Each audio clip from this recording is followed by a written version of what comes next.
Hello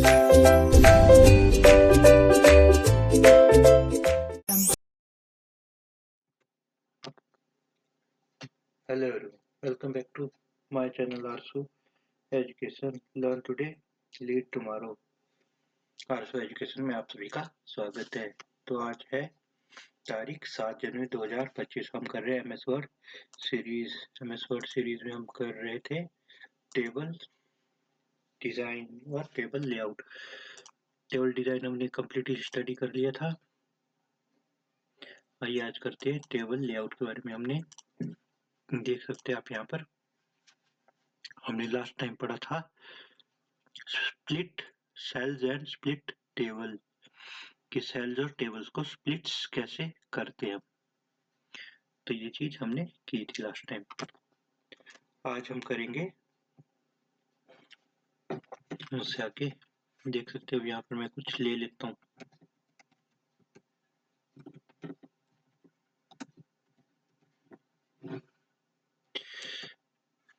a name ए है, class 8th है and roll number 12 है।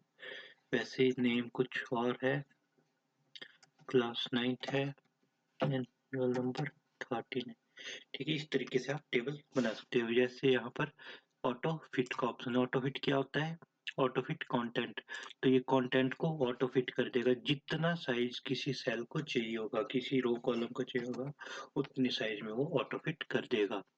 वैसे ऑटो फिट विंडो, विंडो के अकॉर्डिंग वो ऑटो फिट कर देगा इसको। और वैसे ही auto fit fixed column width, जो फिक्स्ड कॉलम विड्थ है उसके अकॉर्डिंग कर देगा। जैसे यहाँ पर ऑटो फिट कर दिया, यहाँ पर ऑटो फिट विंडो के अकॉर्डिंग कर दिया एंड ऑटो फिट विड्थ के अकॉर्डिंग कर दिया। जितनी विड्थ इसको चाहिए उतने के अकॉर्डिंग कर दिया।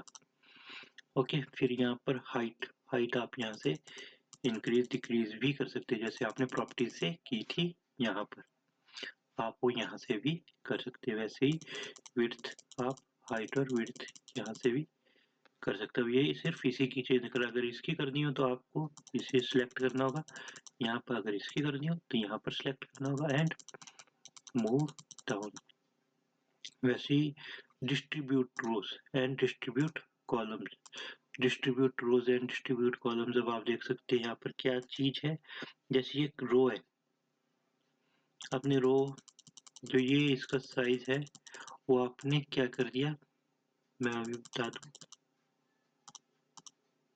जैसे ये है पूरा, इसका साइज आपने बढ़ा दिया या घटा दिया, ठीक है। और वैसे ही इस कॉलम की विड्थ आपने बढ़ा दी या घटा दी।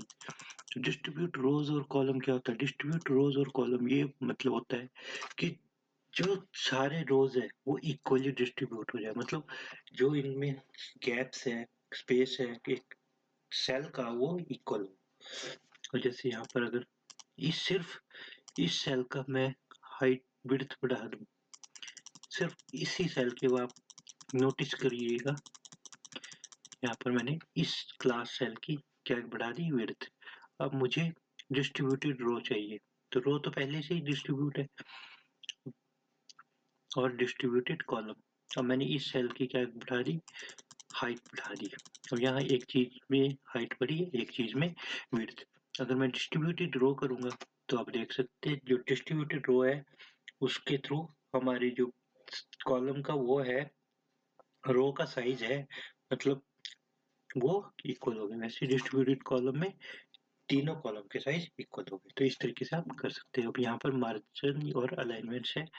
यहाँ पर अलाइनमेंट्स देने, जैसे इस इन सभी को अलाइनमेंट्स देने हो, सिलेक्ट कर दिया आपने, कहाँ लिखना है इसको यहाँ पर आप देख सकते हैं। सेंटर में, राइट में, लेफ्ट में, मिड में, बॉटम में, टॉप लेफ्ट में, टॉप राइट में, टॉप बॉटम में, बिल्कुल सेंटर में। तो ये सेंटर जो पोजीशन आपने देनी है आप देख सकते हैं जहाँ पर आपने लिखना हो। वैसे ही क्या है टेक्स्ट डायरेक्शन, जो इस इनके अंदर लिखा है आपने, जैसे आपने नेम लिखा है, इसकी डायरेक्शन आपने चेंज करनी है तो डायरेक्शन आप यहाँ से चेंज कर सकते हो।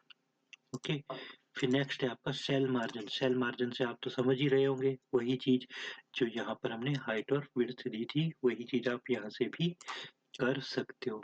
Sort A to Z, sort A to Z, जैसे यहाँ पर अगर मैं बी कर दूं और यहाँ पर ए कर दूं, तो ये सॉर्ट करना चाहता हूँ मैं ए टू जेड। तो क्या है, इस नेम को सॉर्ट बाय नेम, ठीक है। यहाँ से करना चाहता हूँ टाइप टेक्स्ट है टेक्स्ट, और इसको ए टू जेड करना चाहता हूँ मैं, तो आप ये यहाँ से कर सकते हो। अब यूजिंग पैराग्राफ या ये नहीं होगा। अब ये हमारी किस वे में होती है, यहाँ पर अगर मैं यहाँ पर एक और इंसर्ट कर दूं, जैसे इंसर्ट ये कर दिया और मैंने सीरियल नंबर यहाँ पर 2 ले लिया, यहाँ पर 1 ले लिया, ठीक है। और यहाँ पर अगर मैं इसको लिखने के बजाय 3 लिख दूं, तो यहाँ पर जो 3 है वो तो क्या होगा, नहीं आएगा। 1 3 और 2, और यहाँ पर मैंने इसकी पोजीशन दे दी। और यहाँ पर आपने क्या करना है, इसे सॉर्ट करना है। तो जैसे मैं यहाँ पर गया, तो किसके अकॉर्डिंग करना है, इसके अकॉर्डिंग, नंबर के अकॉर्डिंग एंड असेंडिंग ऑर्डर में, एंड ओके। तो ये कम्प्लीटली क्या कर देगा, सॉर्ट कर देगा। अभी 1 के आगे नेम देख सकते हैं आप, 2 के आगे बी, ये इसके अकॉर्डिंग सॉर्ट कर देगा। बस आपको नंबरिंग के अकॉर्डिंग करना है, ABCD के अकॉर्डिंग करना। अब यहाँ पर नेम ए और बी था, ये थोड़ा डिफरेंट वे में था, इसलिए इसने सॉर्ट नहीं किया था उस टाइम। ये अल्फाबेट को भी सॉर्ट कर सकता है। ओके, इस तरीके से आप वर्क कर सकते हो।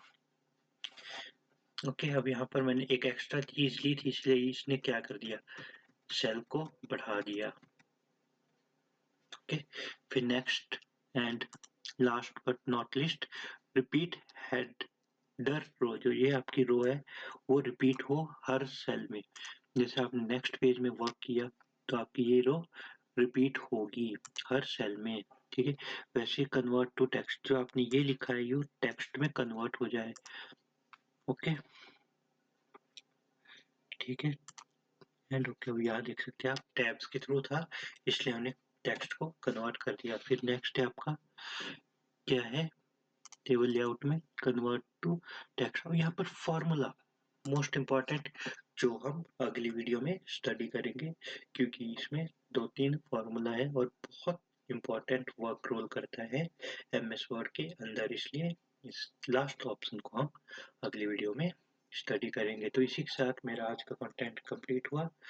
आई होप आपको समझ आ गया होगा, एंड अगर नहीं समझ आया तो tell me in comments, and please promote my channel and share to your friends and family, and also subscribe my channel. Thank you and have a great day.